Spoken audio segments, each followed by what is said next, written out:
Abra no Evangelho do Senhor Jesus, segundo São Marcos, no capítulo 2.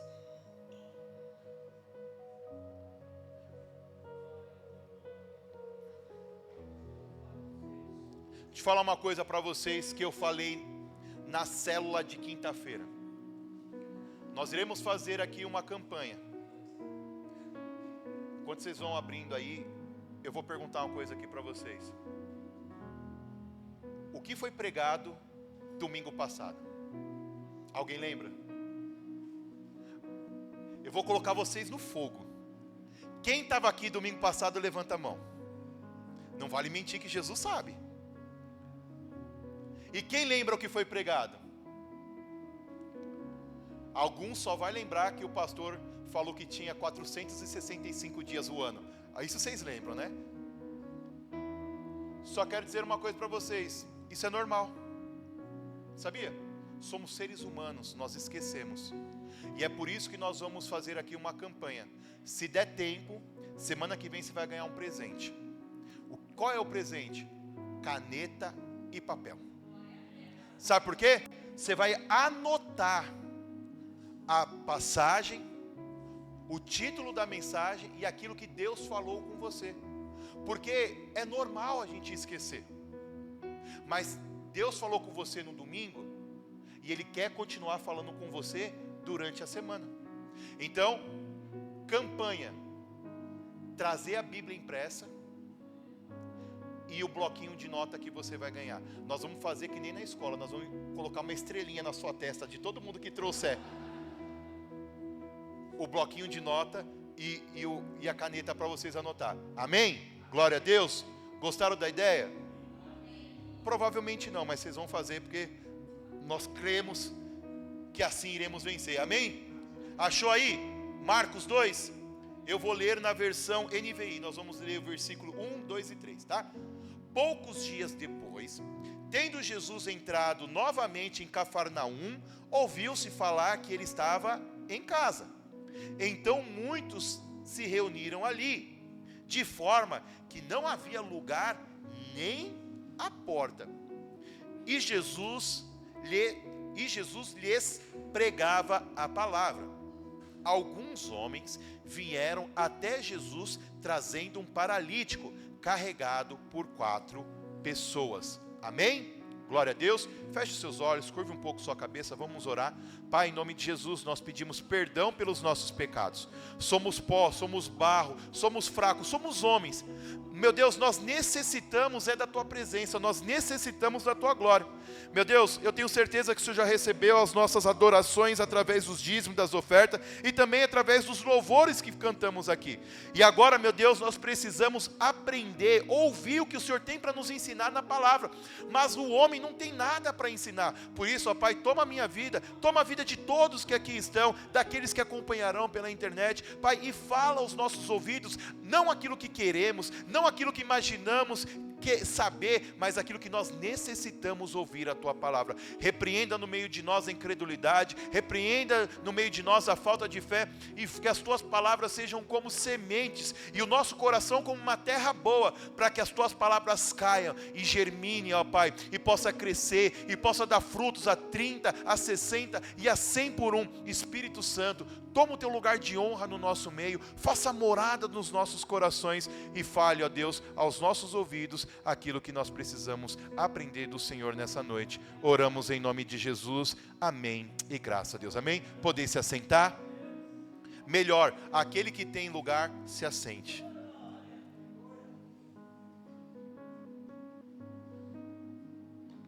Queridos, na Bíblia tem um livro que foi escrito pelo homem mais sábio do mundo. Não existiu antes dele e nem depois da época dele. O nome do livro é Provérbios. E em Provérbios 18, 24, tem um texto que diz assim: quem tem muitos amigos pode chegar à ruína, mas existe amigos mais chegados que um irmão. Acho que aqui a maioria de nós tem ou já teve amigos. Sim ou não? Creio que muitos de nós aqui teve até mesmo o melhor amigo. Quando éramos crianças, tínhamos uma maneira, eu vou falar de mim, de escolher o seu melhor amigo na escola. Era aquele que levava o lanche mais gostoso. E você trocava de best friend. Você trocava de melhor amigo. Mas tem alguns amigos que ficaram. Tem alguns amigos que ali na sua juventude, na sua mocidade, até na época de adulto, você tem os seus melhores amigos. Aí eu vou puxar a sua memória, fazer você pensar aí. Qual era o nome do seu melhor amigo ali? Na quarta série, na quinta série, no prezinho. Se perguntar para minha esposa o que eu falei para ela ontem, ela não lembra. Mas perguntar o nome do melhor amigo, da melhor amiga, da professora da terceira série, do prezinho, ela sabe. Ela tem o que aquele peixinho Dory tinha, perda de memória recente. Como que era o nome do seu melhor amigo? E se é melhor amigo, faz tempo que você não vê ele. Nossa, como faz tempo. Mas se você encontrar ele hoje, se ele for mesmo o seu melhor amigo, ou se ele for um grande amigo seu, vai ser como se você tivesse visto ele o tempo todo. Você fala com ele, não é aquela amizade que você olha para ele e você não sabe o que falar. Você já brinca com ele, você já zoa com ele, e é como se você tivesse visto ele muito tempo. E o que eu quero compartilhar nessa noite é algo que Jesus criou. Jesus criou a amizade. Jesus criou, Deus criou o companheirismo, o relacionamento. Deus nos fez seres únicos. Não fomos feitos em série. Mas o isolamento nunca foi a vontade de Deus. Nunca Deus quis que nós fôssemos seres individuais. Isso não é exclusividade apenas do ser humano. Eu não sei se vocês sabem, mas o reino animal, alguns animais, e eu peguei aqui só 2 exemplos, que foi o elefante e o golfinho. Tem outros como o chimpanzé e outros menos agradáveis como o rato também, que eles têm amizade, eles têm seres ali que são preferidos de um e preferidos de outro. Talvez você não saiba, mas o elefante, por exemplo, quando algum amigo dele morre, ele se entristece. E ele fica até mesmo num estado de luto. Ele fica chateado porque um amigo morreu. Aí eu faço com isso uma pergunta para vocês. A amizade é um sentimento? Em tese, sim, mas também não. A amizade envolve sentimentos, como o carinho, o afeto, a alegria de estar junto e a identificação. Mas se fosse apenas sentimentos, porque sentimentos eles vêm e vão. Num dia é capaz de você amar e odiar a pessoa pelo menos umas 5 vezes no mesmo dia. Se você for casado, então esse número dobra. Então, se fosse sentimento, ele vinha e vai. Mas uma amizade verdadeira, eles estão acima dos dias bons e dos dias maus. A amizade verdadeira permanece porque alguém decide ficar. O amigo que ama em todos os momentos, o amigo ama em todos os momentos, mas na adversidade nasce um irmão. Provérbios 17:17. Mas vamos voltar ao texto inicial.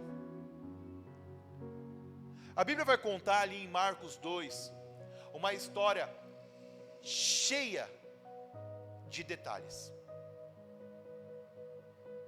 A Bíblia vai dizer que Jesus ele vai até uma cidade chamada Cafarnaum.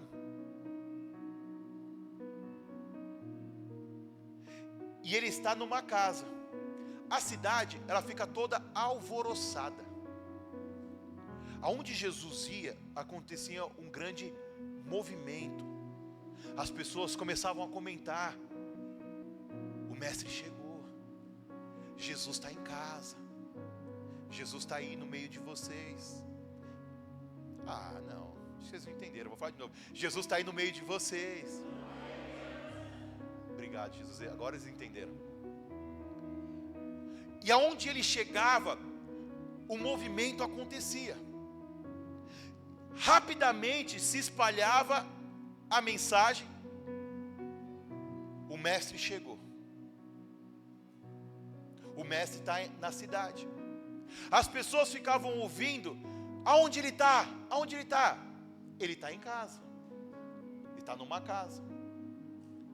E as pessoas corriam para lá. E chegou também ao ouvido de um grupo de amigos. Esse grupo de amigos eram 5 homens.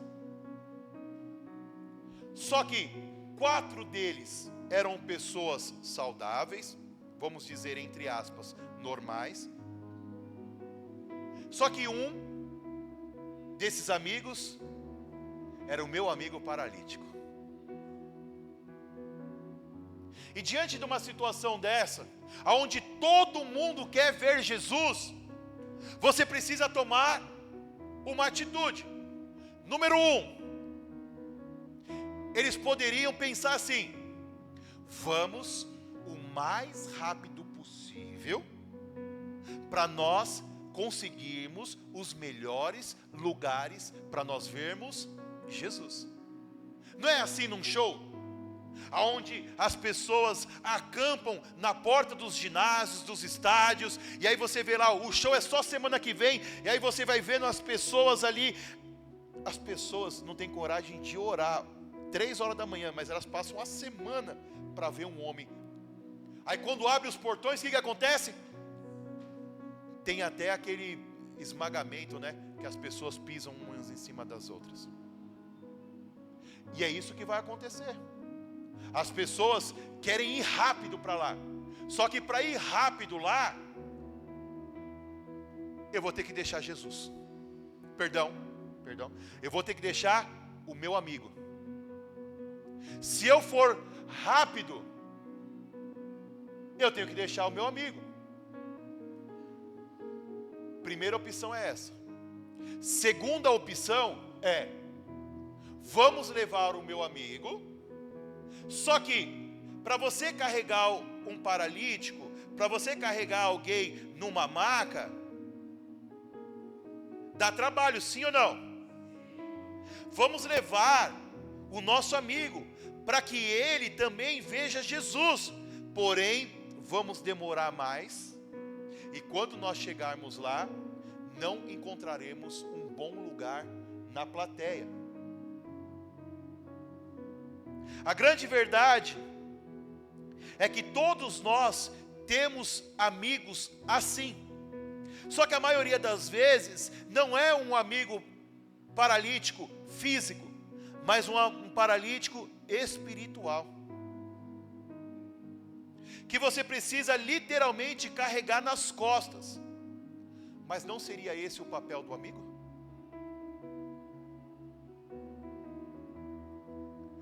Suportais uns aos outros. Precisamos carregar nossos amigos muitas vezes. E isso vai fazer você se atrasar. Isso vai fazer você ter calos nas mãos. Afinal, você está carregando o peso da maca, você está carregando o peso da cama. E ele está ali sentado, está sem fazer nada. Às vezes, parece que seu amigo está te atrasando. Parece que seu amigo está fazendo você chegar atrasado em alguns lugares, em algumas posições. Talvez você está querendo se engajar dentro da igreja. E você começou como um frequentador, depois como um voluntário, depois como um obreiro, como um diácono, um evangelista, e você quer galgar lugares, você quer chegar como pastor, você quer virar presidente do ministério, só que você está trazendo um monte de amigo, e esses amigos fazem o quê? Você se atrasar. E tem pessoas que querem correr para ver Jesus. Tem pessoas que querem avançar para ver Jesus, chegar lá primeiro, pegar os primeiros lugares, sentar nas primeiras fileiras.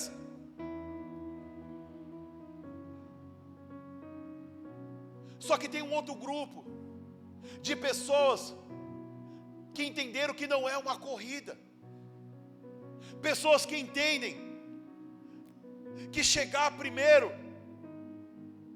não é chegar na frente, é chegar trazendo o seu amigo. O que adianta, igreja? Você chegar lá na frente, pegar os primeiros lugares, resolver a sua vida, resolver a sua família, mas quando você olhar para trás, você vê que aquele seu amigo é a pessoa que mais precisava de Jesus, mas você abandonou ela pelo caminho.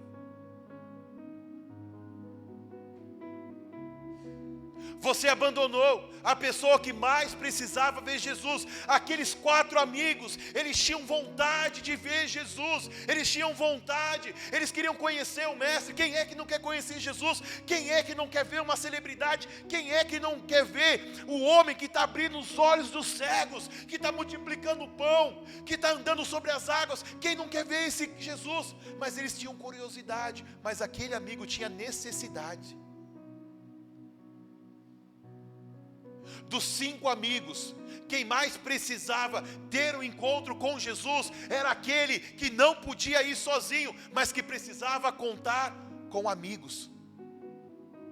E o grande problema é que, como nós somos perfeitos, nós queremos deixar os imperfeitos para trás. Nós queremos cuidar de nós, cuidar da nossa família, mas não queremos cuidar daqueles que dá problema, daqueles que nós temos que carregar. Bacana, você vai chegar primeiro, ótimo, você vai pegar os lugares, mas Jesus vai perguntar para você: cadê o seu amigo? O seu amigo que você orou, o amigo que você cuidou. Ah, Jesus, estava muito difícil. Aí eu parei de orar pelo meu marido, parei de orar pela minha esposa, parei de orar pelos meus filhos, parei. Quer saber de uma coisa, Jesus? Eu vou chegar rápido, eu vou ter um encontro contigo.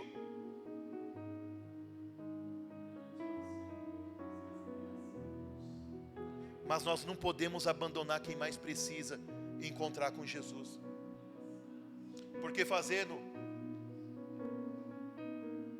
uma análise, você só está aqui curado porque quando você era um paralítico, alguém te carregou.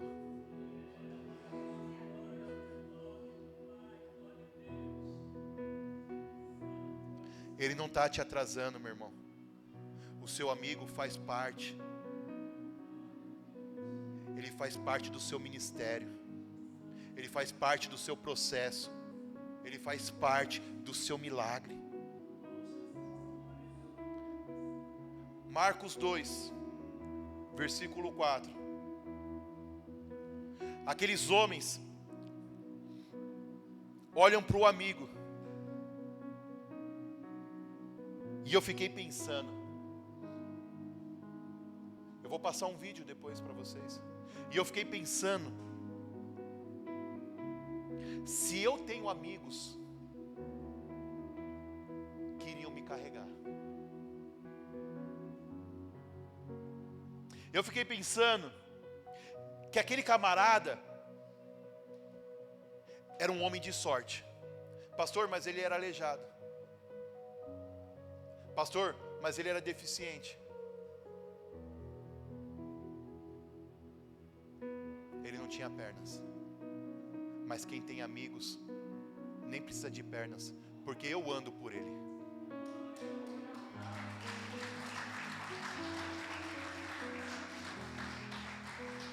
Se eu tenho amigos, eu não preciso nem ter dinheiro, porque na dificuldade, um amigo paga a minha conta. Eu estou sem força para orar, mas se eu tenho um amigo, meu amigo ora por mim. Aquele camarada, ele devia ser muito bem-quisto. As pessoas deviam gostar muito dele, porque por mais que elas quisessem ver Jesus, cada um pegou de um lado e falou: o que adianta eu chegar primeiro, mas eu deixar meu ministério no meio do caminho? Quando chega na casa, eles levaram um amigo. Quer dizer então que eles demoraram mais, sim ou não? Demoraram. E aí que é a beleza da amizade. Porque o amigo, ele não chega até um ponto com você. Jesus é o nosso amigo. O Espírito Santo é o nosso amigo. E não há limites para a amizade. Porque por mais que você possa negar Cristo, por mais que os seus pecados possam entristecê-lo, a partir do momento que você faz uma ligação, que no caso nosso é uma oração, o nosso amigo está com os braços abertos para nos receber. E aqueles amigos chegaram atrasados, e eles poderiam dizer: já está bom, que legal, eu carreguei, uau, eu sou um amigo muito bom. Eu trouxe eles até perto de Jesus, eu trouxe eles até a proximidade de Jesus, mas daqui para frente, está lotado. Daqui para frente não tem mais o que fazer. Daqui para frente você vai ter que ir sozinho. Ou não, eu vou te deixar aqui, e eu vou lá perto de Jesus. Um amigo não faz isso, igreja. Um amigo de verdade, ele não mede os esforços para te abençoar, para cuidar de você, para estar do seu lado. Aqueles amigos no versículo 4, eles vão chegar, e a Bíblia vai dizer que a casa está tomada. A porta da frente tinha gente, nas laterais tinha gente, atrás da casa tinha gente, não dava para chegar. E mais uma vez eles têm que tomar uma decisão: ou eu deixo aqui o meu amigo e vou ver com Cristo, ou eu vou fazer algo novo. Se você pegar a Bíblia para ler, você vai ver que quando eles chegaram na casa e viram ali a dificuldade de entrar pela porta para ver Jesus, eles vão subir com o homem no telhado e tirar as telhas. Eu quero te dizer uma coisa, igreja, que se você ler na Bíblia toda, obrigado, você vai ver que é a primeira e única vez que alguém vai subir no telhado para ver Jesus. Sabe o que eu aprendo com isso? Que Jesus está procurando pessoas que estão dispostas a fazer o que ninguém está fazendo, para que um amigo conheça Cristo.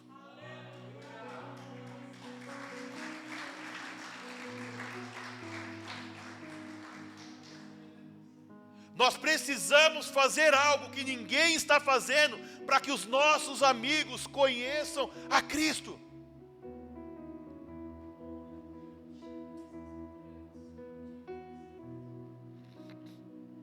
O amigo, ele precisa abrir espaços, criar oportunidades. Se você está numa condição melhor, você precisa ajudar o seu amigo a sair do problema que talvez ele entrou, ou que o diabo colocou ele lá. Mas a função do amigo não é julgar, a função do amigo é ajudar.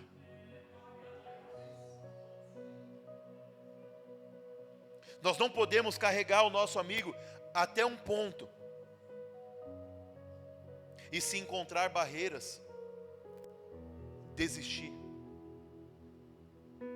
Aí eu te pergunto, quais são as barreiras que tem feito você desistir?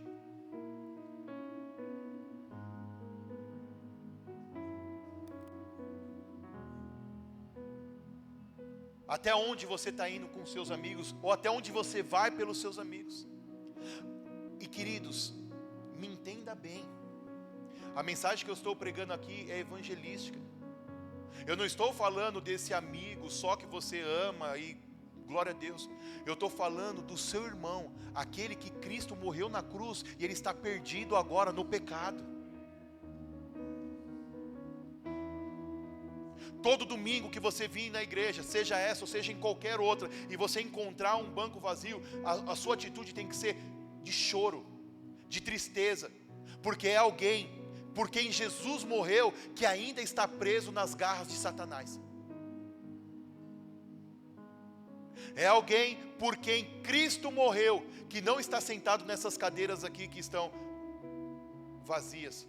E talvez é o seu pai, a sua mãe, o seu irmão, ou talvez é pessoas que você nem conhece. Só que Cristo ama ela do jeito que ama você. Outro personagem da história, e eu preciso correr porque hoje tem ceia, não temos muito tempo. Outro personagem da história que eu vejo é o dono da casa.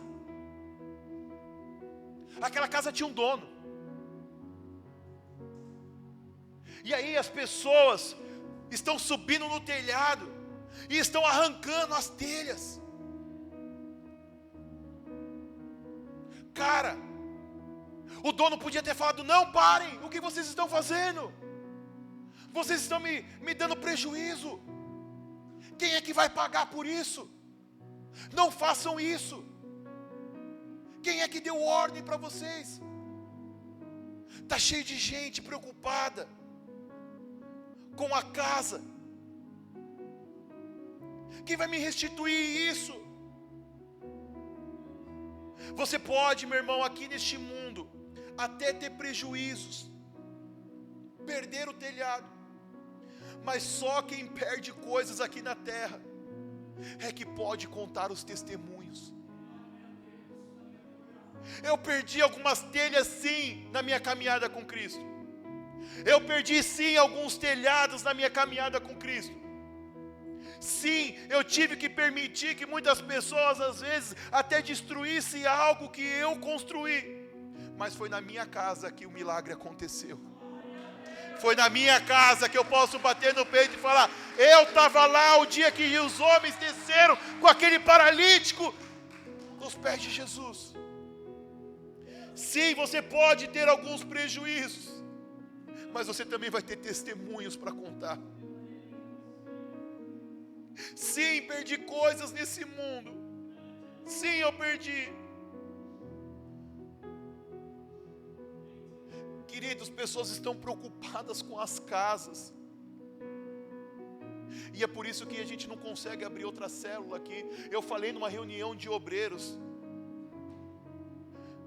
E eu fiquei assim, desculpa a franqueza, mas eu fiquei assim muito chateado, porque eu falei numa reunião de obreiros aqui: quem quiser abrir uma célula na sua casa, me procure, que eu vou te dar mais informações. Ninguém me procurou. Ninguém me procurou. Queridos, uma célula é um culto no lar, é a oportunidade da sua casa ser um celeiro para ganhar almas, e você não quer isso. Você não quer abrir a sua casa porque a sua parede é nova, porque o seu sofá é novo, mas as pessoas, as almas estão indo para o inferno. Queridos, permita que tirem as telhas da sua casa, mas também permita que histórias aconteçam no seu lar. Você vai perder sim algumas telhas. Sim, eu não vou te enganar. As crianças sujam o seu sofá. Sim, acontece, é algumas telhas que você perde, mas você vai contar. Está vendo aquela irmã ali, ó? Chegou com um casamento destruído, arrebentado. Jesus entrou na vida dela. Eu ganhei ela para Jesus, ganhei o marido dela. Os filhos dela estão aqui. Semana que vem vai se batizar. E ela já está falando que vai abrir uma célula na casa dela também. Sujou o sofá sim, mas você ganhou almas para Jesus também.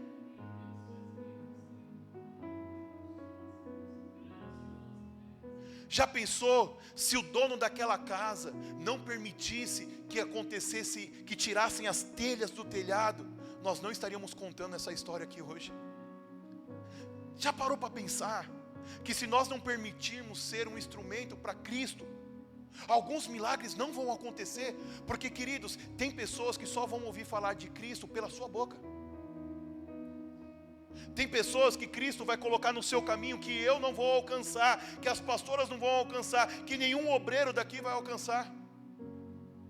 Mas você está lá todo dia, na frente dela, almoçando com ela, estudando com ela, e você não fala do amor de Cristo.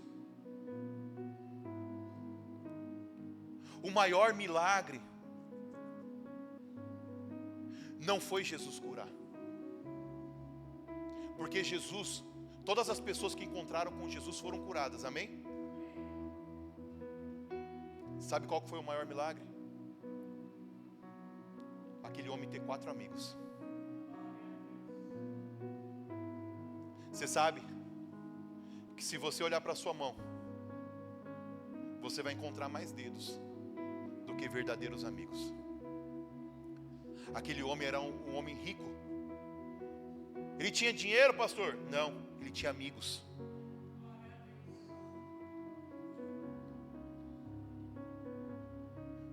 O maior milagre não foi Jesus curar o homem paralítico. Todos que encontraram com Jesus foram curados. Isso não é um poder ou um mérito nosso, isso é a graça de Deus. E como eu não tenho tempo, eu gostaria que passasse o vídeo.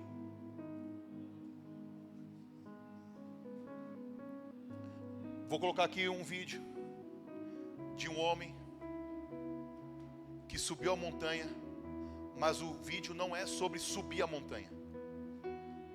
O vídeo aqui é que quando eu vi esse vídeo, e eu já subi a montanha e sei o quão difícil é subir a montanha, eu fiquei pensando assim: esses caras gostam muito desse cara aqui. Esse cara é um cara de sorte, preste atenção.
Meus olhos se enchem de lágrimas,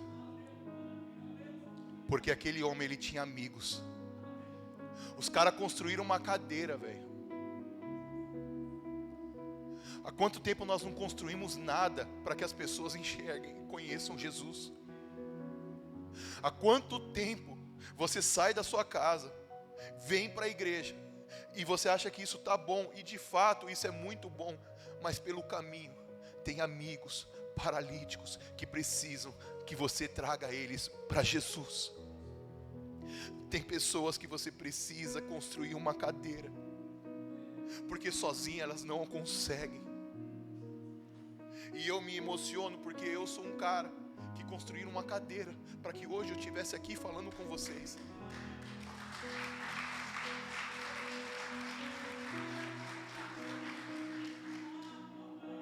Por que nos reunimos?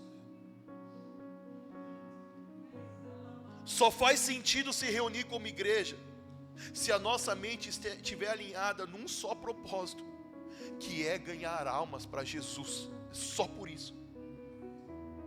Se coloque de pé, por favor.